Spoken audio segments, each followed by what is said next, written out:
एक बार की बात है। टूनी के घर में भूखमरी की नौबत आ गई थी। घर में खाने को अनाज का एक दाना भी नहीं था। घर में खाने का एक दाना नहीं है। समझ नहीं आ रहा क्या करूं। मुझे अपने आप पर बहुत शर्म आ रही है कि मैं तुम सबको अच्छी ज़िंदगी नहीं दे पा रहा हूँ। नहीं नहीं, इसमें आपकी गलती नहीं है। आपने अपनी तरफ से पूरी कोशिश की हमें अच्छा जीवन देने की। अब मुझे ही कुछ करना होगा। पता नहीं ऊपर वाले ने मेरा पैर क्यों तोड़ा। मैं अपने टूटे पैर की वजह से काम भी नहीं कर सकता हूँ। तभी वहाँ पर टूनी का बेटा मोनू आता है।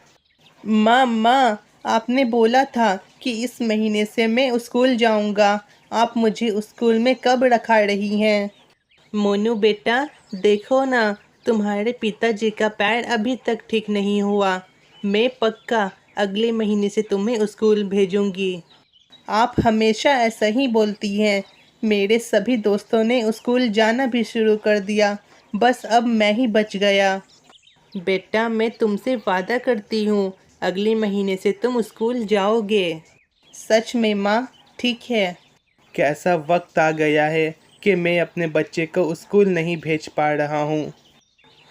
अब मुझे ही कुछ करना होगा। कब तक हम दोनों हाथ पर हाथ रखकर बैठे रहेंगे?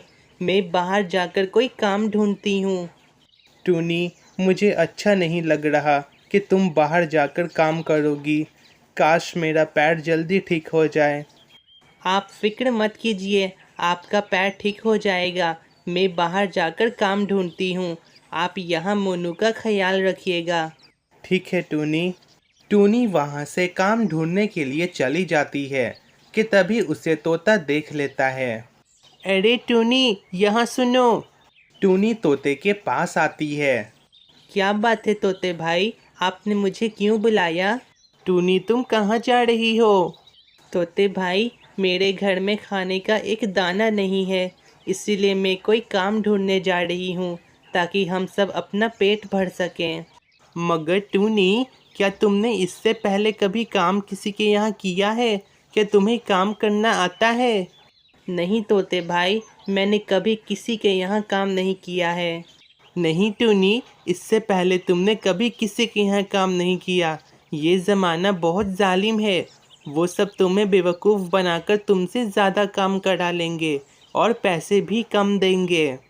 तो मुझे क्या करना चाहिए तोते भाई? टूनी रोने लगती है। मेरे पति का पैर टूट गया है। मोनू स्कूल जाने की जिद करता है। मुझे कुछ समझ नहीं आ रहा क्या करूं। टूनी, तुम चुप हो जाओ। मुझे तुम्हारा रोना देखा नहीं जा रहा है। तुम खाना बहुत अच्छा बनाती हो। क्यों ना तुम खाना बनाकर बेचो। आपका मतलब है कि मैं ढाबा खोलूं?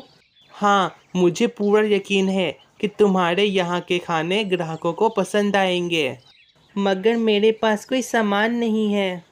तुम फिक्र मत करो। मेरे पास एक ठेला है और बर्तन तो तुम्हारे पास होंगे ही, और मसाला सब मुझसे ले लो। टूनी ऐसा ही करती है। वो और तोता दोनों मिलकर एक जगह पर अपना ढाबा खोलते हैं। खाने की खुशबू तो बहुत अच्छी आ रही है। उम्मीद करता हूँ हमारे सभी ग्राहकों को ये खाना पसंद आएगा। तभी वहाँ पर कबूतर आता है। अरे टूनी, तुम यहाँ क्या बेच रही हो? कबूतर भाई, मैंने अपना ढाबा खोला है और मेरे यहाँ स्वादिष्ट खाने मिलते हैं। एक बार तुम टूनी के हाथ का खाना चख कर देखो, उंगलियां चाटते रह जाओगे। अगर ऐसा है तो एक प्लेट दे दो। वैसे भी मेरी पत्नी मायके गई है। सुबह से मैं भूखा हूँ। हाँ कबूतर भाई, बस 1 मिनट। कबूतर वो खाना खाता है और उसे वो खाना बहुत पसंद आता है। ये तो सच में बहुत स्वादिष्ट है। मैंने तो तुम्हें कहा था। टूनी, एक काम करो, एक प्लेट पैक कर दो। घर जाकर आराम से खाऊंगा। ठीक है कबूतर भाई, मैं अभी पैक करती हूँ। कबूतर वहाँ से चला जाता है। मैंने तो तुम्हें कहा था ना कि तुम्हारे हाथ का खाना सबको पसंद आएगा। हाँ कबूतर भाई, अब मुझे लग रहा है कि मेरे घर की स्थिति ठीक हो जाएगी। तभी वहाँ पर एक और चिड़िया आता है। अभी अभी कबूतर भाई ने मुझे कहा कि टूनी ने ढाबा खोला है और उसके यहाँ का खाना बहुत स्वादिष्ट है। हाँ, हमारे यहाँ का खाना बहुत स्वादिष्ट है। आपको कितने प्लेट दूँ? मैं ज़्यादा नहीं खाता हूँ, आप मुझे 1 प्लेट दे दो। ठीक है, मैं अभी देता हूँ। वहाँ पर ग्राहकों की भीड़ लग जाती है और टूनी के सारे खाने बिक जाते हैं। तोते भाई, आज कितने सारे पैसे हम दोनों ने कमा लिए। हम दोनों ने नहीं टूनी, सिर्फ तुमने कमाया है। ये पैसा सिर्फ तुम्हारा है। मुझे बस ठेला के लिए थोड़ा सा किराया दे देना।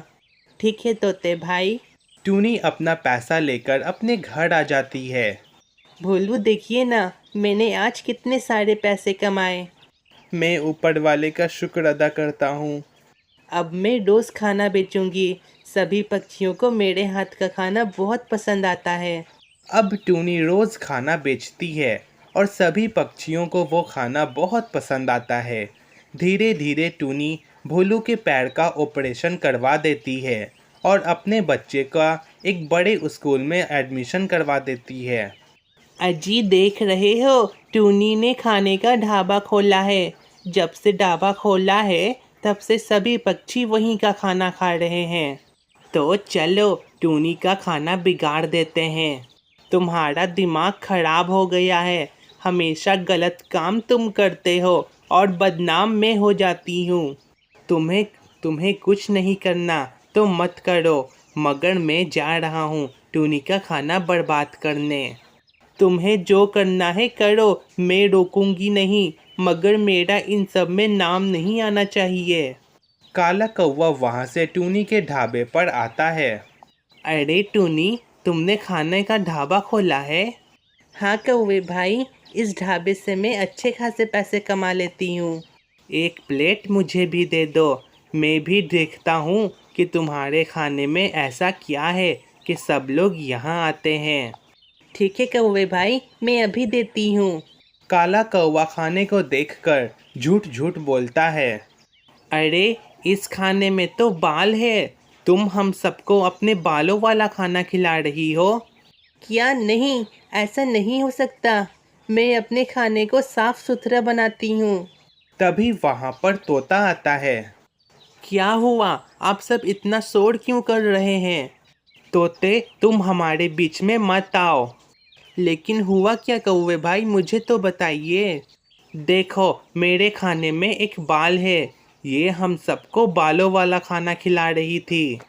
तोता उस बाल को ध्यान से देखता है। कौवे भाई, मगर ये बाल तो काले रंग का है और टूनी का बाल पीला है। मतलब ये बाल टूनी का नहीं बल्कि तुम्हारा है। काले कौवे का झूठ पकड़ा जाता है और काला कौवा वहाँ से चला जाता है। टूनी, ये कौवा फिर कोई ना कोई शरारत ज़रूर करेगा। तुम्हें चौकन्ना रहना होगा। ठीक है तोते भाई, आपका शुक्रिया। आपने मेरा ढाबा बचा लिया। कोई बात नहीं टूनी। अब टूनी और भोलू दोनों मिलकर काम करते हैं और इसी तरह दोनों अपना जीवन खुशी खुशी बिताते हैं। और यहाँ पर हमारी ये कहानी खत्म होती है। अरे मेरे टमाटर तो बड़े हो गए। अब ये टमाटर खाने लायक हो गए हैं। मैं इनसे आज टमाटर का सूप बनाऊंगी और अपने बच्चों को पिलाऊंगी। टूनी कुछ टमाटर लेकर अपने घर आ जाती है और उनसे सूप बनाती है। खुशबू तो बहुत अच्छी आ रही है। घर के उगे टमाटर बहुत हेल्दी होते हैं। चलो अब बन गए हैं। अब मैं अपने बच्चों को बुलाती हूँ। बच्चों, बच्चों जल्दी आओ। देखो मम्मा ने क्या बनाया है। टूनी के दोनों बच्चे वहाँ पर आते हैं। माँ, खुशबू तो बहुत अच्छी आ रही है। आपने टमाटर का सूप बनाया है? टमाटर का सूप तो मुझे भी बहुत पसंद है। चलिए जल्दी से हम सबको पिलाइए माँ। टूनी के घर के बगल में भोली चिड़िया का घर था। भोली चिड़िया बहुत आलसी थी। वो दिन भर सिर्फ आराम करती थी। आहा, आराम करने में कितना मज़ा आता है। मन करता है कि दिन भर आराम करती रहूं। माँ माँ, मुझे बहुत भूख लगी है। कुछ खाने को दीजिए ना माँ। भूख लगी है? मगर मैंने तुम्हें अभी तो खाना दिया था। माँ, वो आपने मुझे नाश्ते में दिया था और अब दोपहर हो रहा है। मेरे पेट में चूहे कूद रहे हैं। तुम सब मुझे आराम करने नहीं देते हो। जब देखो तब खाना खाना करते रहते हो। टूनी कन से टमाटर के सूप की खुशबू भोली कन आती है।